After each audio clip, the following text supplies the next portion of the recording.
حضرت امام حسین علیہ السلام کی شہادت کی بشارت جبریل امی علیہ السلام کے ذریعے اللہ رب العزت نے پہلے ہی پیارے آقا علیہ السلام کو عطا فرما دی تھی۔ امام حسین علیہ السلام اور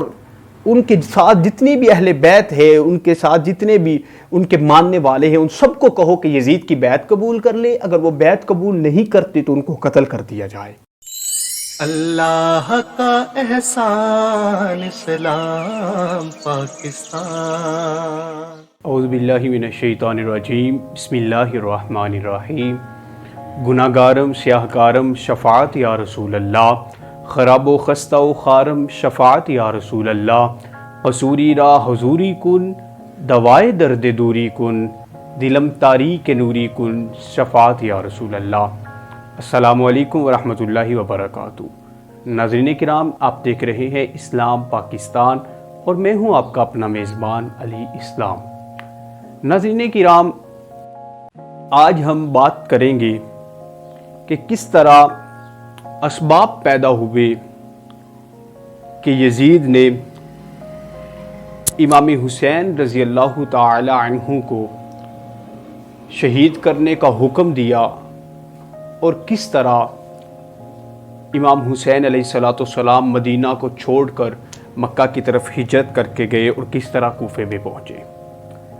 ناظرین کرام، جو کام ہونا ہو اس کام کے اسباب بھی پیدا ہو جایا کرتے ہیں۔ مثال کے طور پر اگر بندہ کسی چیز کو نہیں جانتا، لیکن جب وہ اس کام کی طرف چل پڑتا ہے، ارادہ کر لیتا ہے کہ میں نے اس کام کی طرف جانا ہے، تو اس چیز کے اسباب بھی پیدا ہو جاتے ہیں، اللہ رب العزت کی طرف سے رستے بنے چلے جاتے ہیں۔ ادھر حضرت امام حسین علیہ السلام کی شہادت کی بشارت جبریل امی علیہ السلام کے ذریعے اللہ رب العزت نے پہلے ہی پیارے آقا علیہ السلام کو عطا فرما دی تھی۔ پیارے آقا علیہ السلام نے اس قبیلے کا نام بھی بتا دیا تھا کہ فلاں قبیلہ ہوگا، اس میں یہ شخص ہوگا، اس میں اس طرح نوجوانوں کی حکومت آئے گی، اس طرح میری اہل بیت پر ظلم ڈھائے جائیں گے۔ ناظرین کرام، یہاں پر اسباب کچھ اس طرح سے پیدا ہوئے کہ یزید حضرت امیر معاویہ رضی اللہ تعالی عنہ کی زندگی میں ہی جانشین مقرر کر دیا گیا تھا۔ جب آپ کا وصال ہوا، یزید تخت نشین ہوا، تو لوگ چونکہ یزید کے جو ساتھی تھے وہ جانتے تھے کہ یزید بد کردار ہے، یزید شراب کی محفلیں سجایا کرتا ہے، یزید ماؤں اور بہنوں میں تمیز نہیں کرتا۔ انہوں نے یزید کو مشورہ دیا کہ یزید،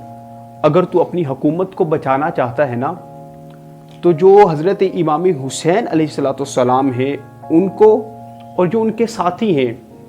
ان کو اپنی بیعت کرنے پہ مجبور کر لے۔ اگر انہوں نے تیری بیعت نہ کی تو یہ کسی اور جگہ پر چلے جائیں گے اور ایک لوگوں کو اکٹھا کرنا شروع کر دیں گے اور اپنی بیعت لے لیں گے، اور لوگ جب ان کے ساتھ مل جائیں گے پھر ان کو قابو کرنا مشکل ہو جائے گا اور تجھے تخت سے نیچے گرا دیں گے۔ ایسا ہی ہوا، یزید تخت نشین ہوا۔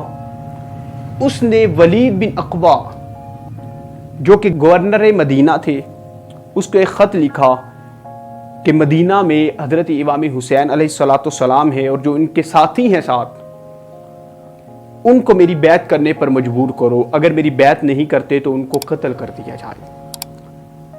جب ولید بن عقبہ کے پاس وہ خط آیا تو آپ حیرانگی کے ساتھ پڑھا آپ نے اس خط کو۔ ولید بن عقبہ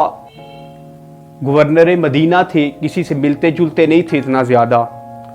تو آپ نے ایک قاصد بھیجا کہ جاؤ حضرت امام حسین علیہ السلام کو یہ پیغام دے دو کہ وہ یزید کی بیعت کر لیں۔ حضرت امام حسین رضی اللہ تعالیٰ عنہ اور حضرت عبداللہ بن عباس رضی اللہ تعالیٰ عنہ آپ مسجد نبوی میں تشریف فرما تھے، تو قاصد آیا۔ قاصد آ کے کہتا ہے کہ آپ کو ولید بلا رہا ہے،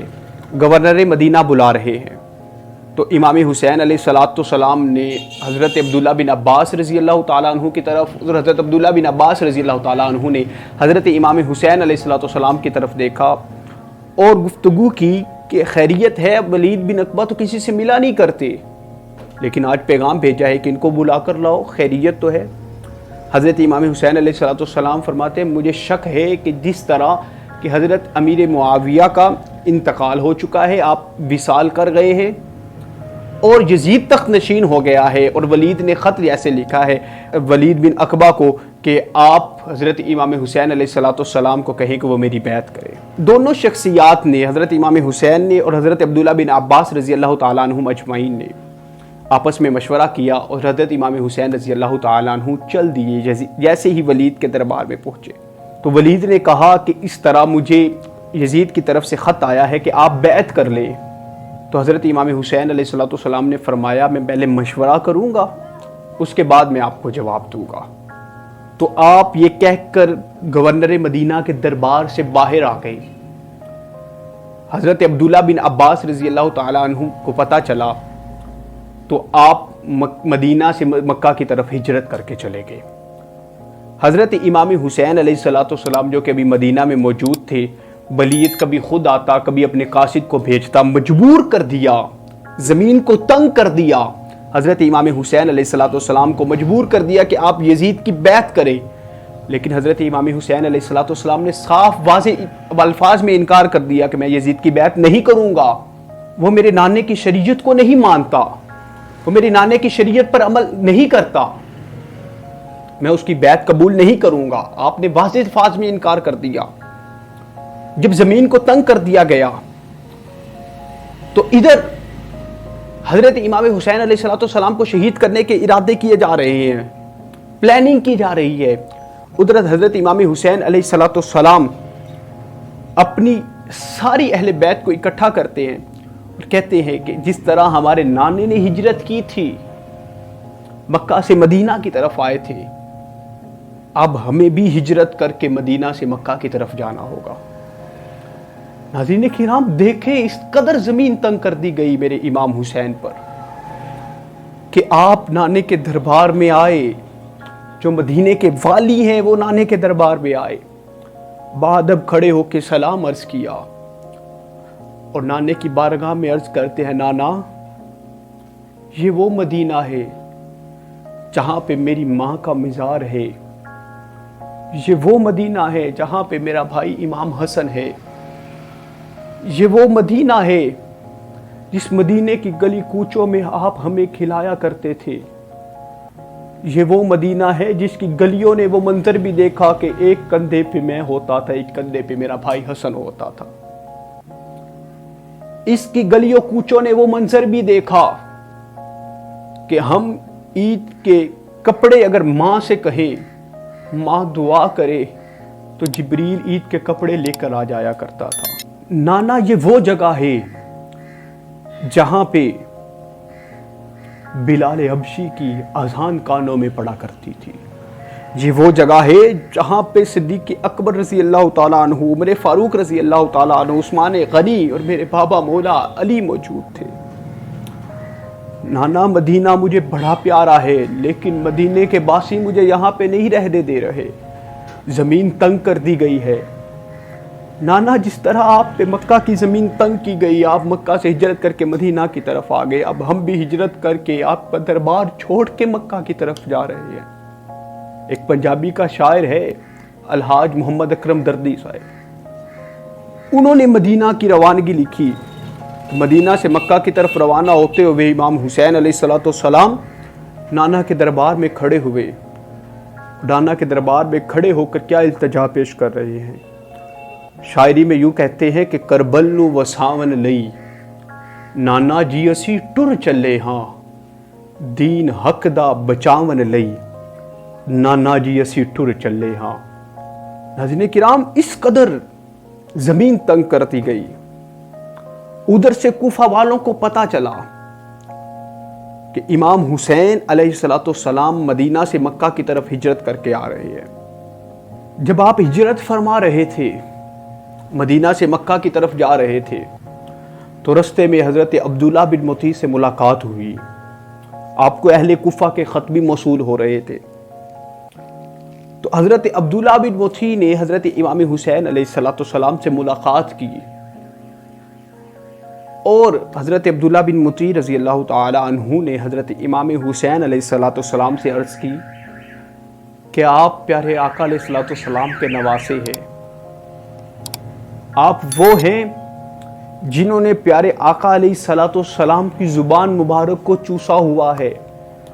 آپ کو یہ اعزاز حاصل ہے کہ آپ پیارے آقا علیہ الصلوۃ والسلام کے کندھوں پہ کھیلتے رہے ہیں، آپ کو کھیلنے کے طریقے پیارے آقا علیہ الصلوۃ والسلام بتاتے رہے اور جبریل امی بتاتے رہے ہیں۔ میں آپ کو ایک مشورہ دیتا ہوں، آپ اہل کوفہ والوں کی باتوں میں نہ آئیے گا۔ کیوں؟ کوفے والے پہلے بھی بڑے دھوکے کر چکے ہیں۔ آپ کے بابا کو انہوں نے شہید کیا، حضرت امام حسن علیہ الصلوۃ والسلام کو انہوں نے شہید کیا۔ آپ کوفے والوں کی باتوں میں نہ آنا۔ لیکن کوفے والوں کے مسلسل خط آتے تھے جن کا مضمون یہ ہوتا تھا کہ آپ یہاں پر آئے، کوفے والے بڑے محب اہل بیت ہیں، آپ کو بڑا مانتے ہیں، کوفے والوں نے جو غلطیاں کی کر لی، لیکن اب آپ کے ہاتھ پر بیعت کرنا چاہتے ہیں، آپ کوفے میں تشریف لائیں، آپ کا انتظار کیا جا رہا ہے کوفے میں۔ آپ کو مسلسل خط آتے رہے۔ آپ ادھر مکہ پہنچے تو مکہ میں پہنچ کر آپ نے کوفے والوں کو جواباً ایک خط لکھا، کہا میں حسین ابن علی بات کر رہا ہوں، سنو، میں اپنا ایک خلیفہ، اپنا ایک قاصد آپ کی طرف بھیج رہا ہوں، مسلم بن عقیل کو بھیج رہا ہوں، تو یہ آپ کے پاس آ رہا ہے، آپ اس کے ہاتھ میں بیعت کریں، یہ وہاں کی ساری صورتحال مجھے بتائے گا، اگر مناسب ہوا تو میں بھی وہاں پہ آ جاؤں گا۔ تو جیسے ہی کوفہ والوں کے پاس خط پہنچا، ادھر حضرت امام حسین علیہ الصلوۃ والسلام نے حضرت مسلم بن عقیل کو مکہ سے روانہ کر دیا۔ جیسے ہی حضرت مسلم بن عقیل کوفے پہنچے، کوفے والوں نے بھرپور استقبال کیا آپ کا، اور بہت سے لوگوں نے آپ کے ہاتھ پر بیعت کی۔ اور جب یہ سارا منظر حضرت مسلم بن عقیل نے آبزرو کیا تو آپ نے ایک خط لکھا حضرت امام حسین علیہ الصلوۃ والسلام کو کہ کوفے والوں میں سے اتنے بندوں نے میری بیعت قبول کر لی ہے اور لوگ اب انسسٹ کر رہے ہیں کہ آپ بھی کوفے میں تشریف لائیں، ہم آپ کے ہاتھ پر بیعت کرتے ہیں، آپ کے ہاتھ پر بیعت کر کے ایک لشکر بن جائے گا اور ہم یزید جو کہ تخت نشین ہوا بیٹھا ہے، جس نے اہل بیت پہ زمین کو تنگ کر دی ہے، اس کے خلاف جہاد کے لیے کھڑے ہو جائیں گے۔ ادھر جب یزید کو ساری صورتحال کا پتہ چلا کہ امام حسین مدینہ چھوڑ کر مکہ کی طرف ہجرت کر کے چلے گئے ہیں اور مکہ سے اب کوفے والوں کے خط آ رہے ہیں، کوفے میں ہجرت کر کے جانے لگے ہیں، ادھر ابن زیاد جو کہ اس وقت بصرہ کا گورنر تھا، یزید نے اس کو ایک خط لکھا کہ جاؤ کوفے چلے جاؤ، وہاں پر حضرت امام حسین رضی اللہ تعالیٰ عنہ، حضرت عبداللہ بن عباس رضی اللہ تعالیٰ عنہ اور ساری اہل بیت وہاں پر ہجرت کر کے جا رہی ہے، جاؤ، آپ کو کوفے کا گورنر بھی مقرر کر دیا جاتا ہے۔ یہ خط لکھ کر یزید نے ابن زیاد کو بھیجا کہ وہاں پر جاؤ، امام حسین علیہ الصلوۃ والسلام اور ان کے ساتھ جتنی بھی اہل بیت ہے، ان کے ساتھ جتنے بھی ان کے ماننے والے ہیں، ان سب کو کہو کہ یزید کی بیعت قبول کر لے، اگر وہ بیعت قبول نہیں کرتے تو ان کو قتل کر دیا جائے۔ یزید کا یہ خط جیسے ہی ابن زیاد کو پہنچا، ابن زیاد اپنے لشکر کے ساتھ کوفے کی جانب رواں دواں ہو گیا۔ وہاں پر ابن زیاد کس طرح داخل ہوا اور کس طرح پھر آگے جا کر امام حسین علیہ الصلوۃ والسلام پر کوفے کی زمین کو تنگ کر دیا گیا، کس طرح کوفے والوں نے بغاوت کی، حضرت امام حسین علیہ الصلوۃ والسلام نے بیعت کو توڑ دیا کوفے والوں نے، اور جو بظاہر بیعت کی تھی حضرت مسلم بن عقیل کے ہاتھ میں وہ بھی توڑ دی اور سبھی پر زمین کو تنگ کر دیا۔ اس پر انشاءاللہ العزیز گفتگو اگلے لیکچر میں کریں گے۔ اسی کے ساتھ ہی